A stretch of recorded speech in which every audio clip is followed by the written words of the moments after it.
सभी को नमस्कार। इको इंडिगो योगा सेंटर द्वारा आयोजित एक साथ शांति का निर्माण वर्चुअल इवेंट के तीसरे दिन में आप सभी का स्वागत है, जहां पर्यावरणविद श्री बाबूलाल जी जाजू अपने विचार व्यक्त करेंगे।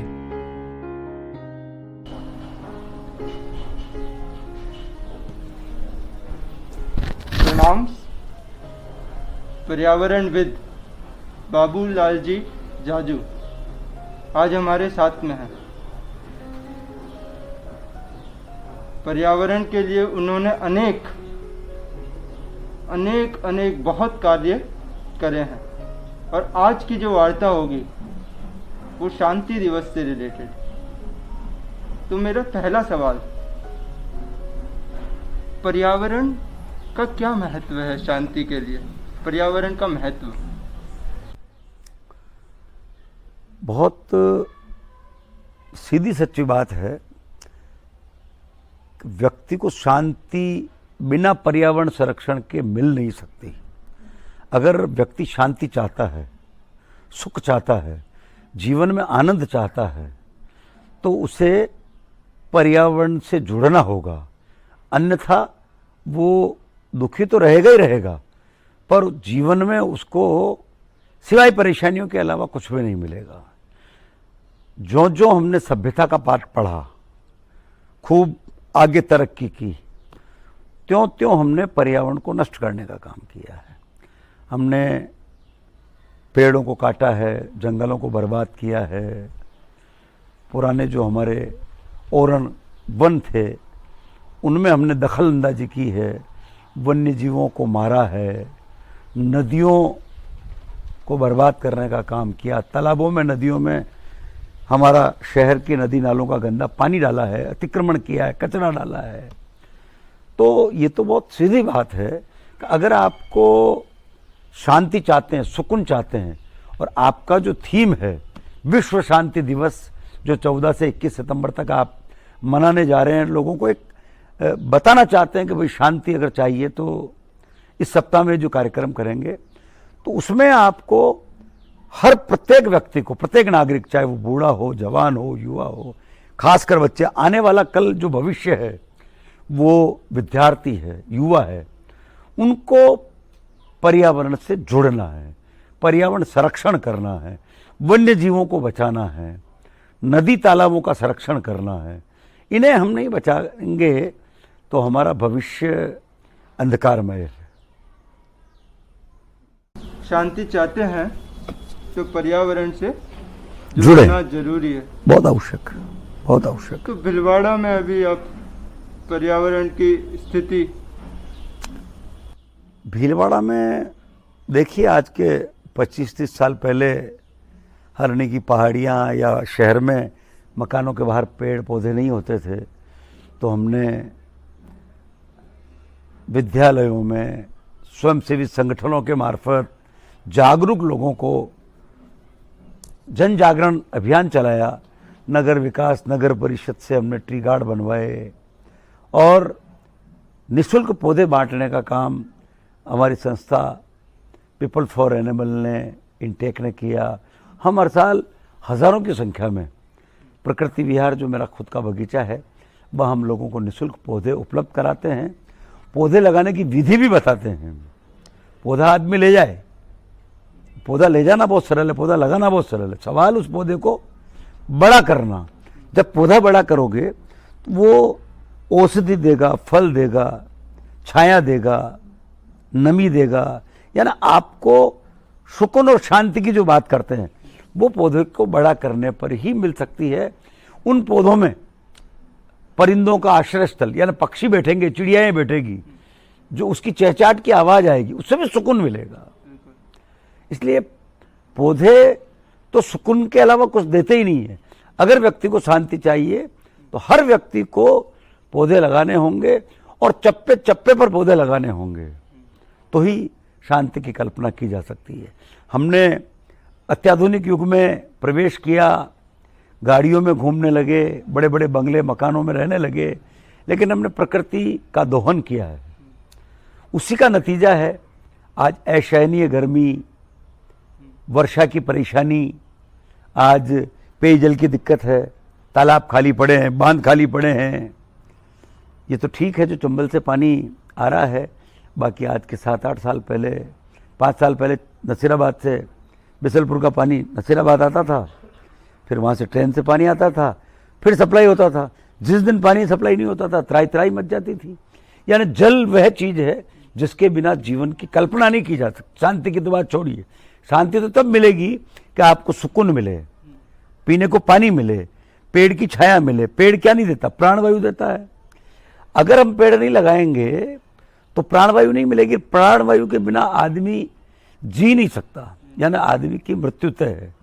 तो उद्यान है, पेड़ है, पर्यावरण है, पानी है, यह आदमी को सुकून और शांति के लिए अति आवश्यक है। वर्षा, पौधे लगाना, ये सब बहुत रिलेटेड है। और मैंने एक और चीज़ जो ऑब्ज़र्व करी है, आजकल हम बिल्कुल एसी, कार और इन सब में रहते हैं, तुरंत बाहर निकलते हैं तो ह्यूमन सिस्टम अडेप्ट नहीं कर पाता है। बहुत जल्दी बच्चा बीमार पड़ जाता है, बहुत जल्दी बच्चे को क्या बोलते हैं, मतलब फ्लू और ये सब होने लगता है। तो हम मतलब जो युवा हैं, जो बच्चे हैं, वो आजकल सब इलेक्ट्रॉनिक मीडिया, मतलब उसमें ही हम बहुत सारे लोग रहते हैं। तो बच्चों में कैसे हम मतलब, और युवाओं में कैसे हम युवा और बच्चों में एक आजकल यूं मान लीजिए फैशन हो गया है। आप जितना प्रकृति के करीब रहेंगे, यानी पर्यावरण के करीब रहेंगे, आपको सुख शांति मिलेगी। आपने अत्याधुनिक जीवन में प्रवेश तो कर लिया है, मोबाइल युग है। मोबाइल बहुत अत्याधुनिक संसाधन है, जिसका उपयोग करो तो बड़ी काम की चीज है, लेकिन मोबाइल भी अशांति का एक बहुत बड़ा कारण है। और मेरा तो ये मानना है कि आजकल छोटे बच्चों को अभिभावक या अपनी माताएं चुप रखने के लिए मोबाइल पकड़ा देती है।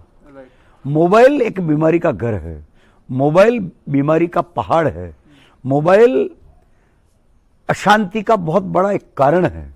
यानी एक घर में 4 परिवार के सदस्य हैं, आप देखिए कि प्रेम भाव की बात करना, पारिवारिक बात करना वो तो नहीं, लेकिन 4 जने बैठे हैं और चारों जने अलग अलग मोबाइल पर अलग अलग तरह का उसमें वीडियो देख रहे हैं, या कुल मिलाकर के मोबाइल में उलझे हुए। मोबाइल युग अशांति का बहुत बड़ा कारण, तनाव का बहुत बड़ा कारण। आज मोबाइल एक बहुत बड़ी बीमारी के रूप में सामने आ रहा है। और मेरा तो ये दावा है कि आदमी 10 साल बाद इस मोबाइल को छोड़ देगा। जो मोबाइल कम देखता है वो ही शांत रह सकता है और वही शांत रहेगा। खासकर युवा पीढ़ी जिसके पास कोई काम नहीं है पढ़ने के अलावा, वो 2 मोबाइल रखते हैं। ये अशांति का बहुत बड़ा और तनाव का बहुत बड़ा कारण है मोबाइल। बच्चों को प्रकृति पर्यावरण से जोड़ना होगा, यानी बच्चों में ये बात कूट कूट करके दिलो दिमाग में भरनी होगी कि अगर आपको सुख और शांति की तरफ बढ़ना है, जीवन को आनंद की तरफ ले जाना है, तरक्की करना। तरक्की का मतलब कोई कंप्यूटर, मोबाइल या एसी नहीं। एसी जो आपको अंदर तो ठंडक देता है, पर आपने कभी फील किया कि उसकी जो बाहर गर्म हवा निकलती है उससे आदमी कितना परेशान होता है।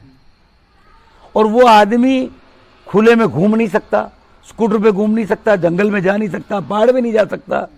तो आपको प्रकृति के करीब रहेंगे तो आपको गर्मी भी सहन करनी होगी, धूप भी सहन करने की आदत डालनी होगी। और प्रकृति ने जो नियम बनाए हैं, ऋतुएं बनाई, बारिश, सर्दी, गर्मी, वर्षा, ये सारा एक प्रकृति का बना हुआ नियम है, जिसके तहत ये धरती करोड़ों करोड़ वर्ष से चल रही है। इस धरती की जो ये सृष्टि चक्र है, ऋतु चक्र है, इसमें छेड़छाड़ के नतीजे हैं कि आदमी परेशान हो रहा है। आप देखिए सूर्य देवता सुबह उदय होते हैं, पूरी दुनिया को रोशन कर देते हैं। या आप मानेंगे कि नहीं मानेंगे, प्रकृति मतलब अरबों वाट के बल्ब भी जला दिए जाए तो उजाला नहीं हो सकता जो एक सूर्य देवता करता है। अभी शाम होने आएगी, सूर्यास्त हो जाएगा, रात पड़ेगी, आदमी लाइट में अपना काम करेंगे। तो ये प्रकृति की ही देन है।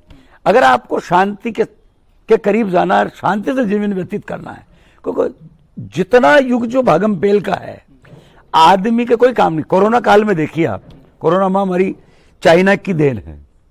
इससे दुनिया का कोई ऐसा देश नहीं जो अछूता रहा हो। हम भीलवाड़ा में हैं, राजस्थान में रहते हैं, भारत, इंडिया, हिंदुस्तान, भारत, यानी दुनिया का कोई ऐसा देश नहीं जो ठहर नहीं गया हो। यानी 2-2.5 महीने का पीरियड तो ऐसा रहा कि जिसमें आदमी जो जहां है वहां रुक गया, लेकिन उससे फायदा क्या हुआ, क्या शांति का संदेश गया? वो ये गया कि जो 2 पहिया और 4 पहिया वाहनों से जो धुआं निकलता था, जिससे बादल काले हो गए थे, वो काले नीले हो गए, काले के, और जो रेड जोन था वो ग्रीन जोन में आ गया।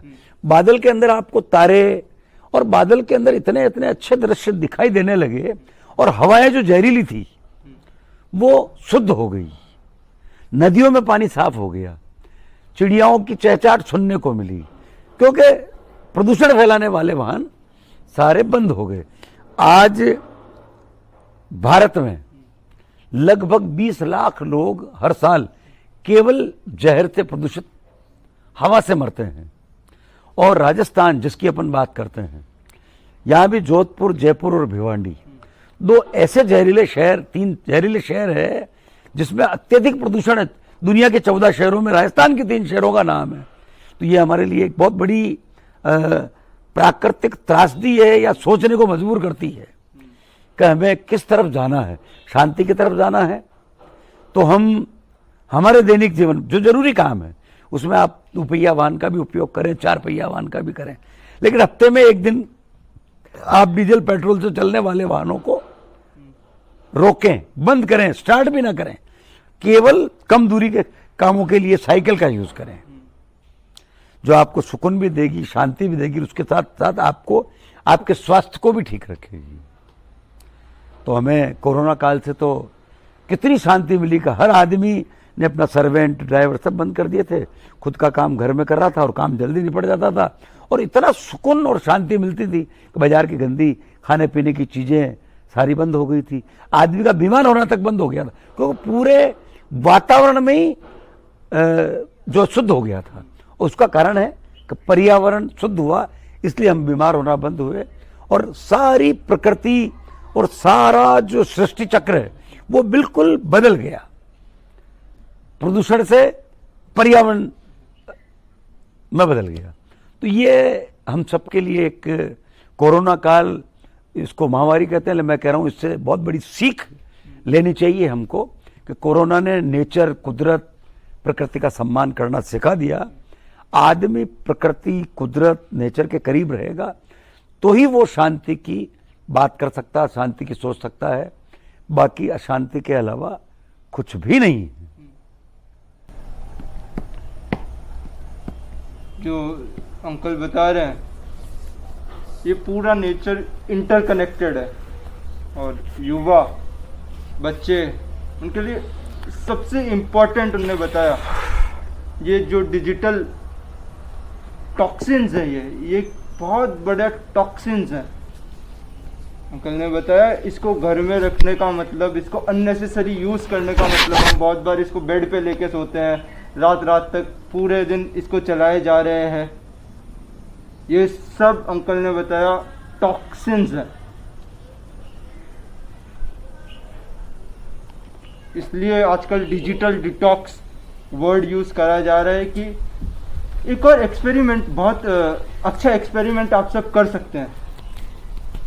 4 पौधे रखिए अलग अलग जगह, एक पौधे में आप ध्यान कीजिए, शांति की प्रार्थना कीजिए, एक पौधे में आप ये वाईफाई मोबाइल यूज़ करिए, एक पौधे में आप ऐसे अलग अलग एनवायरनमेंट में रखिए, और आप देखना जो पौधा ये मोबाइल के साथ बढ़ता है ना, कैमरे, ये वाईफाई और ये सब, उसकी ग्रोथ नहीं होती है, और जो मोबाइल के पास नहीं होता है उसमें बहुत अच्छी, बिल्कुल सही बात, ग्रोथ होती है। दूसरी बात, कई लोग बहाना बनाते हैं कि हमारे घर में जगह नहीं है।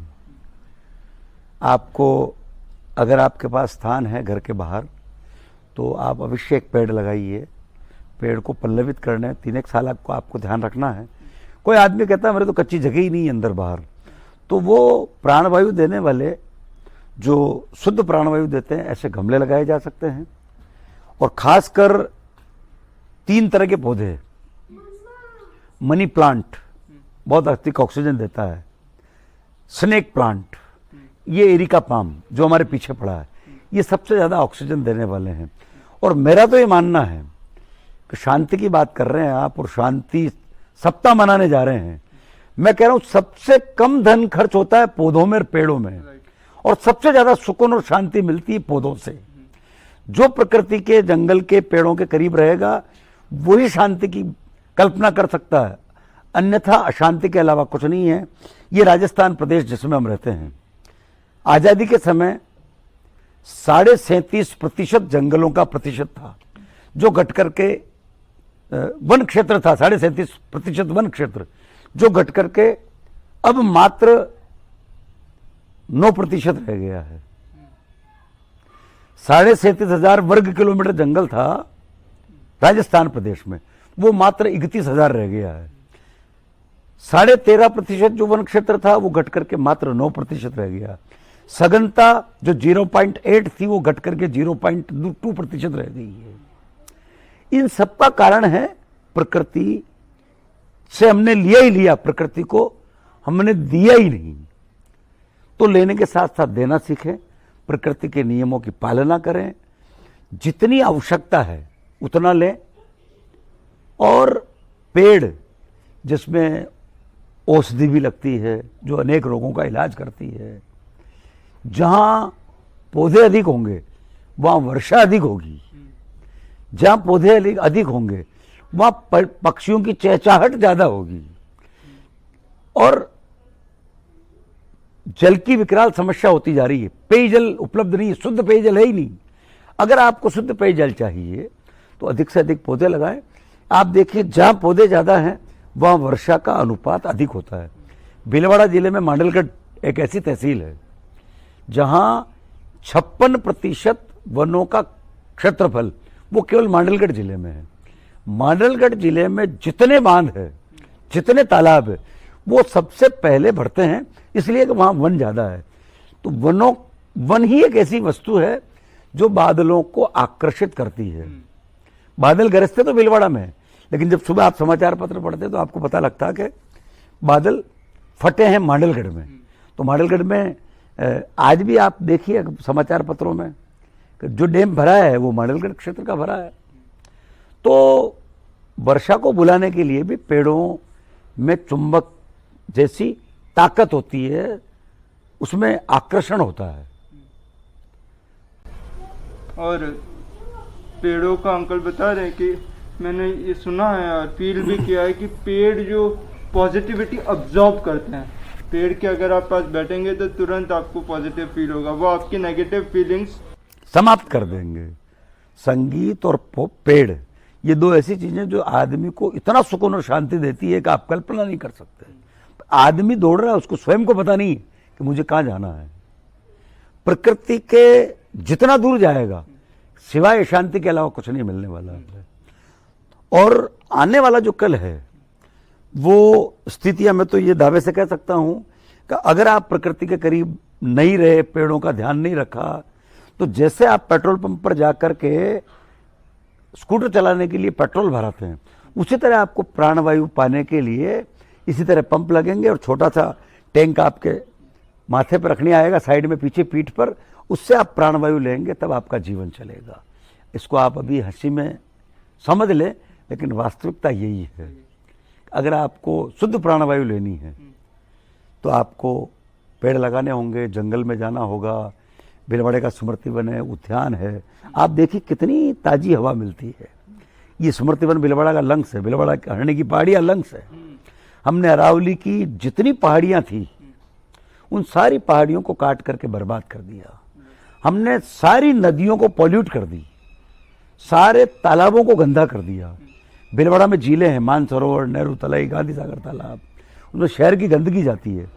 आप देखिए कि सारा गंदगी का पानी जाने से उसमें पानी में सड़ांध आती है, कॉलोनी के आसपास के लोग रह नहीं सकते।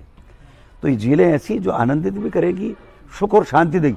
पानी देखने भर से आदमी को सुकून और शांति मिलती है। जितना आप जल, जंगल, प्रकृति के करीब रहेंगे, शांति की कल्पना कर सकते हैं। भारत सरकार ने सन 1988 में इस धरती को 33% धरती को वनों से आच्छादित करने की बात कही थी। लेकिन राजनीतिक कारणों से हमारे राजनेता वोट प्राप्त करने के लिए वही काम करते हैं जो उनको जिससे वोट मिलते हैं। ये पेड़, पशु पक्षी, काश इनको मतदान का अधिकार होता तो इनका भी ध्यान रखते हैं। राइट। हमारी जो संस्कृति है या पर्यावरण है, अशांति है, उसका कारण राजनीति भी है। राजनेता अशांति को भंग करने का काम करते हैं। जंगल, झील, जलाशय, तालाब, प्रकृति, कुदरत, इसके साथ छेड़छाड़ का मौका देते हैं। उनको चाहिए पैसा, और हर व्यक्ति पैसे के लिए भाग रहा है। पैसे से कभी जीवन में सुख और शांति नहीं मिल सकती। आवश्यकता है परिवार को चलाने के लिए, हमारी व्यवस्थाओं को ठीक करने के लिए, पर हम बिना बात की और अंधी दौड़ में फंस गए, इसलिए हम अशांति के इस अंधेरे कुएं में धकेले जा रहे हैं। हमें सुकून, शांति के लिए ऐसे जंगलों में, पर्यटन स्थलों पे जाना पड़ता है सुकून पाने के लिए। जरूरत ही नहीं है। अगर आपको सुकून शांति चाहिए तो अपने आसपास पौधे लगाइए, पेड़ लगाइए, और घर में भी आप अच्छे अच्छे गमलों में पौधे लगा सकते हैं और बड़ा आपको सुकून और शांति देंगे। आप घरों में रात रानी, दिन का राजा, गुलाब, हार श्रृंगार, मधुकामिनी, जो सुकून पहुंचाने वाले मधुकामिनी, कनेर, चांदनी, गुड़ल, ऐसे पौधे लगा सकते हैं। आपको घर के बाहर पेड़ लगाने तो अशोक लगा सकते हैं, मोलश्री लगा सकते हैं, गुलमोहर लगा सकते हैं। अगर ज़्यादा जगह है तो नीम लगा सकते हैं, और अधिक बड़ी जगह है, स्कूल मैदान है, धार्मिक स्थल है, वहाँ आप बरगद और पीपल लगा सकते हैं। औषधीय पौधे लगा सकते हैं। वो अपने को आप फलों के पौधे भी लगा सकते हैं, जिससे परिंदों को बेर लगा दीजिए, सहतूत लगा दीजिए, अमरूद लगा दीजिए, दाड़म लगा दीजिए। इससे क्या पक्षियों को भी खाना मिलेगा। बादाम लगा दीजिए। ये तो अंकल मैं आपसे एक लिस्ट लिख के ले जाएंगे। हाँ, धीरे धीरे हर जगह ये। हाँ। तो और पौधे लगाने से पहले तैयारी करिए, गड्ढा अच्छा करिए, पौधे को मन से लगाइए। फोटो खिंचाने के लिए पौधे नहीं लगाने। राइट। तो हमको शांति की तलाश करने की जरूरत नहीं। शांति जब मिलेगी कि आप प्रकृति के करीब रहेंगे, और शांति के बिना जीवन में कुछ भी नहीं है। तो मैं तो चाहता हूं कि आप जो ये 14 से 21 तक जो शांति, विश्व शांति सप्ताह मना रहे हैं, इसमें जितना लोगों को प्रकृति के करीब ला सके लाइए। प्रकृति के करीब रहेंगे, प्रकृति के नियमों की बनी हुई पालना करेंगे, पानी का, प्रकृति का, पेड़ों का सम्मान करेंगे, तो ही सुखद जीवन की कल्पना कर सकते हैं। बाकी शांति के अलावा कुछ नहीं है। हमको खासकर युवाओं को, विद्यार्थियों को जो भटक रहे हैं, उनको जोड़ना है। आप देखिए कि जितने ज्यादा पौधे जहां हैं, आदमी सुकून महसूस करता है। गर्मी में एक पेड़ आता है और फट, आनंद आ गया। आप 10 ऐसी लगा दीजिए, एक नीम के पेड़ के नीचे खड़े हो जाइए, तो सुकून मिलता है। तो सुकून चाहिए तो पेड़ लगाइए, पेड़ बचाइए, प्रकृति बचाइए। और पशु पक्षी भी आपकी इस प्रकृति का एक अंग है। आपको सुकून शांति चाहिए तो उनको भी सुकून शांति दीजिए। आपको किसी भी वन्य जीवों को न मारना है, न छेड़ना है, न परेशान करना है। पशु पक्षी वफादार भी है, समझदार भी है। आप प्रतिदिन गाय को रोटी डालिए, परिंदों को दाना डालिए, चहचहाट सुनिए। खासकर ये प्लास्टिक युग है, पॉलीथीन का बहुत यूज हो रहा है। हम आप देखिए किस तरफ बढ़ रहे हैं। हर बार अंकल प्लास्टिक ले जाते हैं। तो आप ये समझिए, ये प्लास्टिक एक अणुबम का काम कर रहा है। आप बाजार जाते हैं, सब्जी खरीदते हैं, साबुन खरीदते हैं, किराने का सामान लाते हैं। आप पढ़े लिखे लोग हैं, आप कपड़े का थैला लेके जाइए। मैं सबको कह रहा हूँ ये बात। और एक और बात, जो नाजी जर्मनी थी वो सब पढ़े लिखे लोग थे। अंकल बता रहे हैं कि हम पढ़े लिखे लोग हैं, तो हम कम से कम ये चीज समझे। भाई हमारे स्कूटर में, गाड़ी में हम कपड़े के थैले रखें और सब्जी, फल फ्रूट, किराने का सामान या XYZ कोई भी चीज खरीदते हैं, वो अगर प्लास्टिक, मजबूरी है उस गरीब आदमी की कि आप नहीं लेके आए, इसलिए उसको चोरी छुपे प्लास्टिक ला करके देनी है। पर आप समझदार पढ़े लिखे लोग हैं, आप तो कपड़े का थैले में मांगिए ना कि नहीं हम प्लास्टिक का यूज नहीं करते हैं। आप उस प्लास्टिक को फेंकते हैं, वही गाय, बछड़े, बकरियां और जानवर खाते हैं, फिर उनको आफरा आ जाता है, मर जाते हैं। 30-30, 35-35 किलो पेट में ऑपरेशन होता है तो प्लास्टिक निकलती है, नालियां जाम होती है, उससे मच्छर होते हैं, कई तरह की बीमारियां फैलती है। तो अब इस प्लास्टिक का यूज बंद करें। प्लास्टिक के गिलास, प्लास्टिक के चम्मच, प्लास्टिक की कटोरी, आप जो ही गर्म चाय प्लास्टिक के गिलास में डालेंगे उसका सारा केमिकल उस गर्म चाय में डाइल्यूट हो जाएगा और आप जहर पी रहे हैं, उससे चर्म रोग और खासकर कैंसर।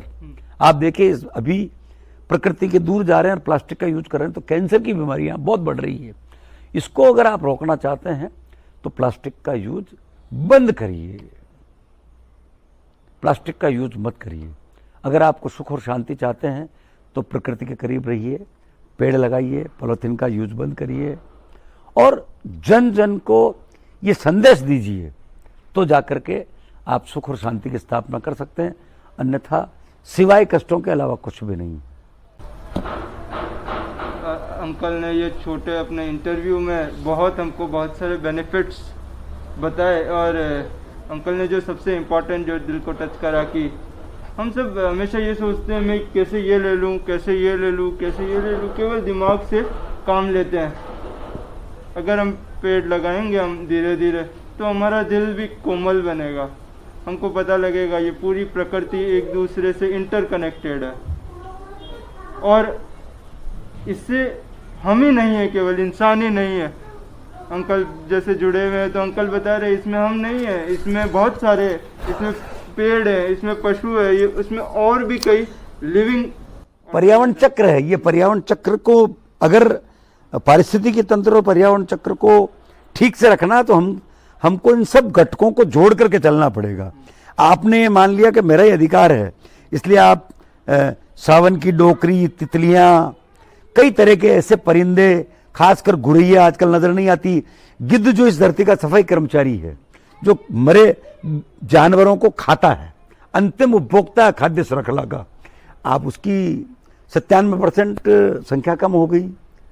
आज राज्य का जो पक्षी है घोड़ावड़ वो लुप्त हो रहा है। आज अनेक ऐसे पशु पक्षी है, बाघ कम दिखाई दे रहे हैं, मोर कम दिखाई दे रहे हैं, मेंढक नजर नहीं आते हैं टटर करते हुए। सैकड़ों तरह की तितलियां दिखाई देती थी जो प्रकृति को 4 चांद लगाती थी, वो दिखाई नहीं दे रहे हैं। सावन की डोकरियां, आप देखिए प्रकृति में कितना आनंदित करने वाले परिंदे जो आपको चिड़ियाओं की चहचहाट, कोयल की कूकू, पपैये की पुपू सुनने को मिलती थी, वो गायब हो गई है। तो आदमी केवल और केवल पैसे की अंधी दौड़ में पागल हो रहा है और ये अशांति की तरफ जा रहा है। शांति की तलाश के लिए पुनः वापस आदमी भटक करके इस पैसे को कुल मिलाकर के मानेगा कि हमने पैसे की तरफ ध्यान दिया, बच्चों की तरफ ध्यान नहीं दिया, प्रकृति की तरफ ध्यान नहीं दिया, उसके अंजाम इतने बुरे होंगे कि आप कल्पना नहीं कर सकते। अगर आपको शांति चाहिए तो आपको प्रकृति के करीब आना होगा और प्रकृति का सम्मान करना होगा, अन्यथा आने वाला कल इतना दुख भरा होगा कि आप उसकी कल्पना नहीं कर सकते। और आपने जो ये कार्यक्रम इको इंडिगो योगा सेंटर की तरफ से जो एक विशेष 14 से 21 सप्ताह तक चलाया है, अधिक से अधिक लोग इससे जुड़े, अधिक से अधिक लोग लाभ ले, तो मैं सोचता हूं उनके जीवन के सुधार के लिए इससे बढ़िया कोई बात नहीं हो सकती। हर व्यक्ति को इस मिशन से जुड़ना चाहिए। पुनः मैं आपकी इको इंडिगो योगा सेंटर का स्वागत करता हूं और आप जन जन में पर्यावरण, वन्यजीव संरक्षण, जल प्रबंधन और जल संरक्षण पर लोगों को जागरूक करें, जल का अपव्यय रोकें, जल का उपयोग उतना ही करें जितनी आवश्यकता है, जल का नुकसान न करें, वर्षा के जल को बचाएं। ये हमारे आदत में होना चाहिए। हम बच्चों को भी ऐसा डालें कि वर्षा के जल को बचाएं और कम से कम पानी का दुरुपयोग करें, पेड़ का भी दुरुपयोग कम करें। हम उतना ही लें पेड़ से जितनी आवश्यकता है और हम प्रतिदिन पक्षियों को दाना डालें, पानी पिलाएं, तो आपको सुकून और शांति मिलेगी। आप तो सब कुछ खाना चाहते हैं, आपको तो घर वाले मनवार करते हैं, लेकिन उन बेजबान परिंदों की मनवार कौन करता है? इसलिए हम हर व्यक्ति की ड्यूटी होती है कि हम प्रत्येक दिन इन बेजबान परिंदों को दाना डालें और पानी दें। पानी हम शुद्ध पीते हैं तो उनको भी शुद्ध पानी मुहैया कराने की जिम्मेदारी आपकी और हमारी है। तो हर व्यक्ति को पर्यावरण, वन्यजीव संरक्षण, परिंदों के संरक्षण से जुड़ना चाहिए, तो ही आप आनंद की अनुभूति प्राप्त कर सकते हैं। अन्यथा इस अशांति के गहरे कुएं में धकेले जाएंगे और वो रास्ता हमें सिवाय कष्टों के अलावा कुछ नहीं देगा। मैं पुनः एक बार आपकी इको इंडिगो योगा समिति जो मिशन चला रहे हैं उसका मैं आभार व्यक्त करता हूं और धन्यवाद ज्ञापित करता हूं। और सभी दर्शक जो इस कार्यक्रम को देख रहे हैं उन्हें भी मैं विनम्र निवेदन करना चाहता हूं कि इन बातों को अंगीकार करें और जन जन तक पहुंचाएं, खासकर हमारी पीढ़ी को जो ये मोबाइल की बीमारी से ग्रसित है, इससे समझा करके रोकें, अन्यथा बहुत बड़ी परेशानियों से गुजरना पड़ेगा। ये मोबाइल एक बीमारी का बहुत बड़ा घर बन चुका है, जिससे निजात पाने के लिए हम सबको एक होकर के आगे आना होगा। एक नियत और टाइम तय करके ही मोबाइल का यूज करिए। मोबाइल के लाभ अनेक हैं, लेकिन दुख भी उससे 10 गुने ज्यादा है, क्योंकि हम दुरुपयोग कर रहे हैं, उसका उपयोग नहीं कर रहे हैं। पुनः मैं आपका धन्यवाद ज्ञापित करता हूँ। मैं भी अंकल को बहुत बहुत धन्यवाद देना चाहता हूँ। उन्होंने हमें बहुत कुछ में अगर इसको बार बार, मैं तो कहता हूँ ये अपलोड होने के बाद इसे हम बार बार देखें, अंकल ने बहुत सारे पॉइंट्स कवर करे हैं। तो आइए दूसरों के लिए सोचें, अपने लिए भी स्वास्थ्य के लिए सोचें, प्रकृति से जुड़े और शांति फैलाएं। धन्यवाद अंकल। धन्यवाद, धन्यवाद सबको।